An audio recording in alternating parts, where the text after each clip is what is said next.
Welcome back, mama. Today we're gonna be folding laundry, packing my suitcase for everyone involved, and talking about the perfect mommy myth.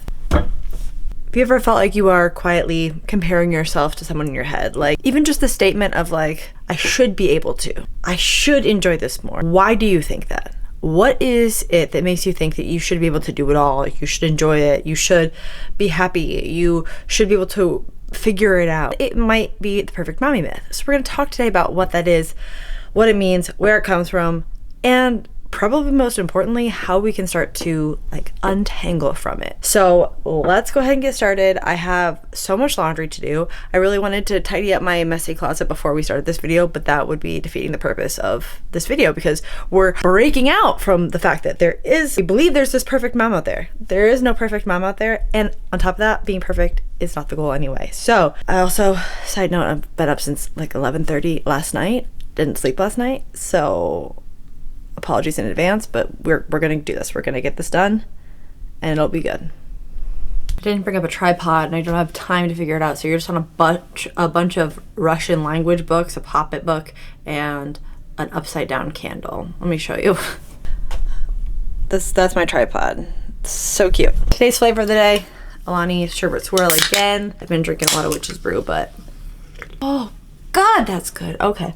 All right. So what is the perfect mommy myth? Is the version of we all have living in our brains, rent free. She is there. She is who we are striving to be as moms. And most of the time we don't even realize that we have this version of the perfect mom. But if I asked you to tell me what the perfect mom does, you would probably be able to tell me right away, because it's so ingrained in our subconscious that there is this version of a mom out there. If I just worked hard enough, if I just tried hard enough, I should be able to do this. I should be like her. She is built from so many different influences, from our own mom, from our friends' moms, from our friends, from social media, from media at large, from policies, from doctors, from schools, from coworkers, everywhere that you've seen moms and you've thought, that's a good mom. We put that in our memory bank and we start to create this amalgamation of all these different factors to build this one perfect mom. Now, she doesn't exist. That's the thing. This person doesn't exist. She is a combination of all these factors, but she's very real in our brains. Tricky thing about the perfect mommy myth is she is very personal to you, again, because she's built off of your experiences, your exposure to moms. So your version of the perfect mommy myth is going to look different than mine because we value different things. I made this, you can get welcomemamaco.com. We value different things. I value fun in motherhood. You might not think that that's fun, that's important, and that's okay. That's your motherhood. But if you have some pieces of me as your perfect mommy myth, you might think I need to be more fun when that's not actually who you are. That's not the mom that you are meant to be. The other tricky thing about the perfect mommy myth is that a lot of times the things that we view as being the perfect mom aren't things that we actually value. They're things that we've seen other people value. We've seen them as things that other people do, and if they're doing that, well, I guess I should do that too, especially if they look happy and successful in their motherhood. The kicker is they're happy and successful because it's their motherhood and they're doing what fits for them, not trying to do something that someone else is doing. I'm going to tell you a little bit about my perfect mommy myth. I had a mom who loved being a mom. She stayed home with us. She was a daycare provider. She was a teacher, and she loved being a mom. She loved staying home. She loved taking care of the house. Now, how much of that was honest and true and how much of that was what she thought she was supposed to say, I don't know. And I think that we've had really great conversations as I've entered motherhood about this and about like, she wished she would have had the language for how hard things were and like the mental load and the burden that was placed on her that she wished was more equally shared. But she felt like if I'm going to do it, then I'm going to love it and I'm going to make this mine. And to this day, I think most people would call her selfless. And I don't know, we've also talked about this. I don't know how much she loves that at this point. But that's what I grew up as my perfect mom, because my mom was perfect to me. And really, to her, being a mom was like the end all be all. And it became that for me as well. I thought from very early on, all I wanted to be was a mom because that's what I saw my mom do. My mom was my idol. My mom was who I wanted to be and emulate. Then I went to college, graduated college, and started nannying. And this was where my current mommy myth really got amalgamated. Of course, there were other things along the way that also creeped in, things like the media, watching moms on TV. I watched a lot of like Nick at Night, so I did see the more like retro housewives, and I remember telling my mom that I'm going to dress up every day and wear the pearls and all that as I stand here in a sweatshirt with no bra on because I got my skin tags removed from pregnancy yesterday. She is the perfect mom. We started to try to get pregnant. I started journaling on this. I started doing a lot of visualization and meditation and things that I was really into at the time. This is 2020, so I had the time on my hands, and it felt good and peaceful when things were really scary.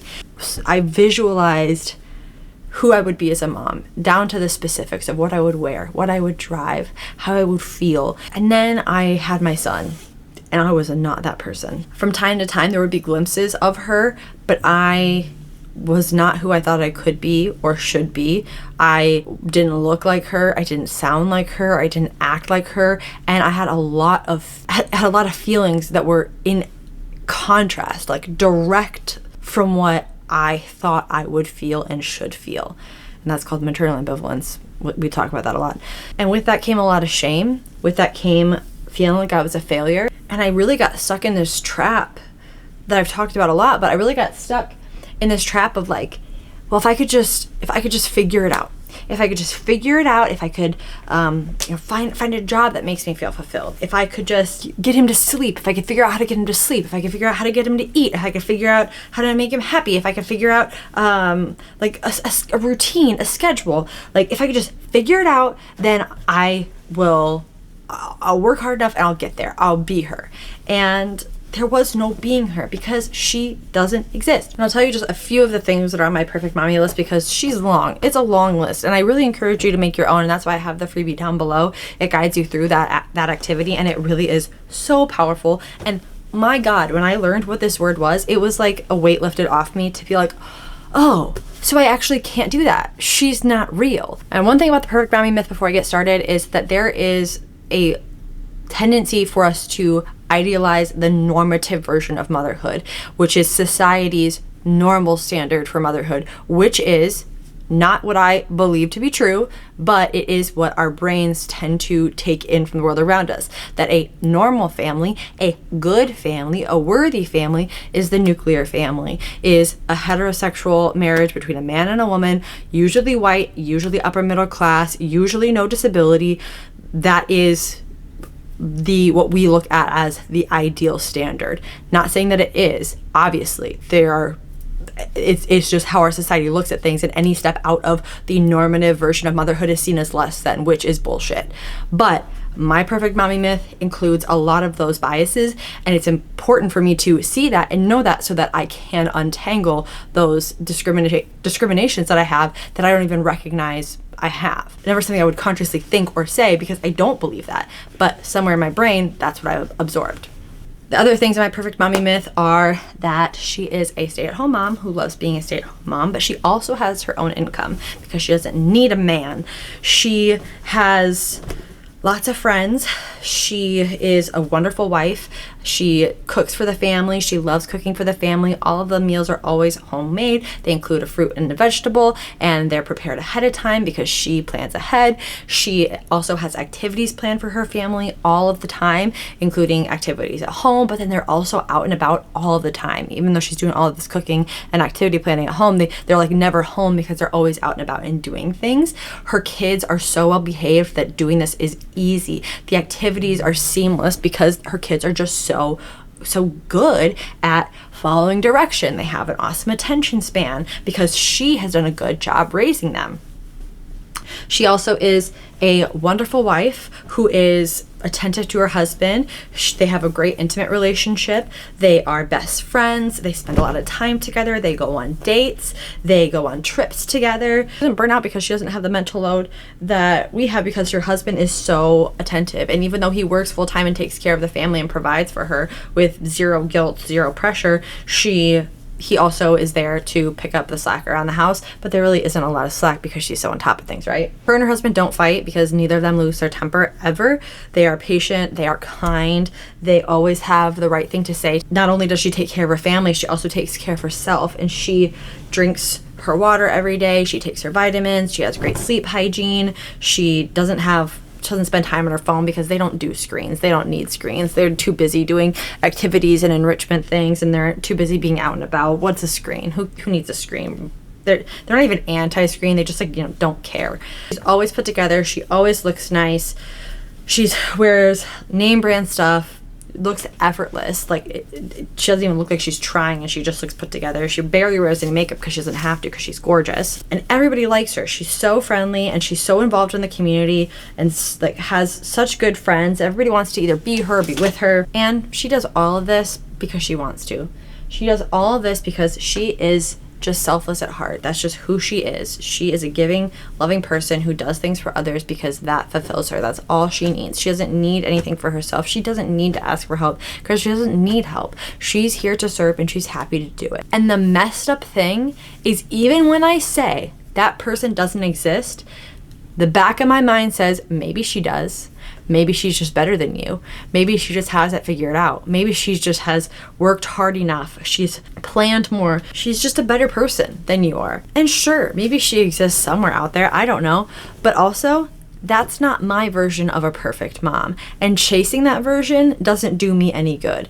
In fact, here's some of the things that happen when we get stuck in the comparison trap between ourselves and this perfect mom that we'll probably never become. It keeps us stuck in a shame spiral of constantly falling short, because if you're striving for perfection, you're never going to reach it. So we can spend a lot of time trapped in an endless cycle of guilt, of constantly falling short, of constantly comparing ourselves to this ideal standard that we will never meet. It convinces you that you are never enough no matter what you do. And you start to believe that if you are anything or need anything that your perfect mommy myth doesn't need, you're selfish. There's something wrong with you. You're broken, which is all just not true. Now, the myth doesn't benefit you, but it does benefit people. It keeps us overworked and doing the invisible labor. It keeps us silent, because if I were that mom, if I were a good mom, I'd have nothing to complain about, because I'd be happy to do all of this all the time with no thanks, because I don't need a thanks. It keeps us stuck in comparison and questioning ourselves. And if we can't be the perfect mom, maybe we can buy enough or have enough of the right stuff to make us feel like we're there. It really is just another way for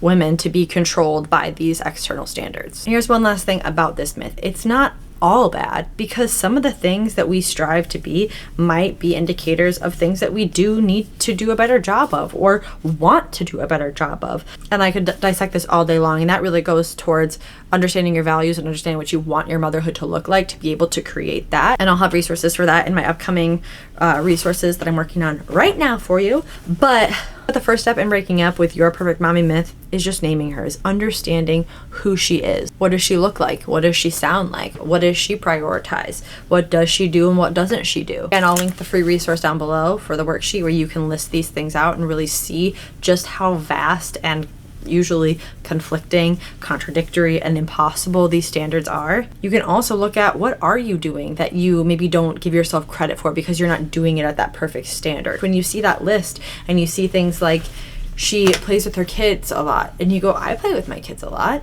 and okay, I am doing these things, but I just don't think that they're enough because I'm not doing all of these things, if that makes sense. We also take it a step further and we look at, what do I want to listen to? What don't I want to listen to? What's mine and what's not? And last, if you don't want to download the resource, which again, it's free, I would recommend it, just start listening to your thoughts. Every time you hear those shoulds pop up, I should be doing more. I should be working out more. I should be whatevering.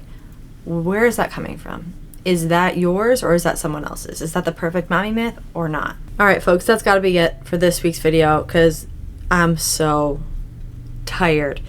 But before you leave, make sure to subscribe, like, comment, all of those things, and be sure to subscribe, turn on notifications, because the perfect mommy myth is just step one. Next week, we're going to dive into these societal rules for motherhood, which always blow my mind and play really heavily into this. So again, thank you so much for being here. I 10 minutes before I have to go get my kids. And then we're going to watch a movie this afternoon because mom needs to lay down. My perfect mommy wouldn't do that. But guess what? We don't care, dude.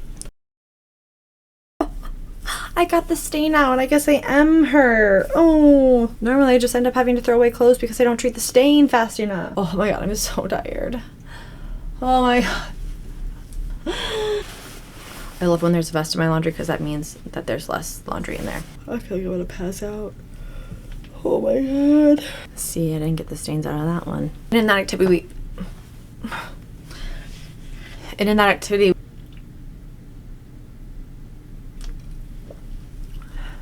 it's gonna be such a bitch to edit.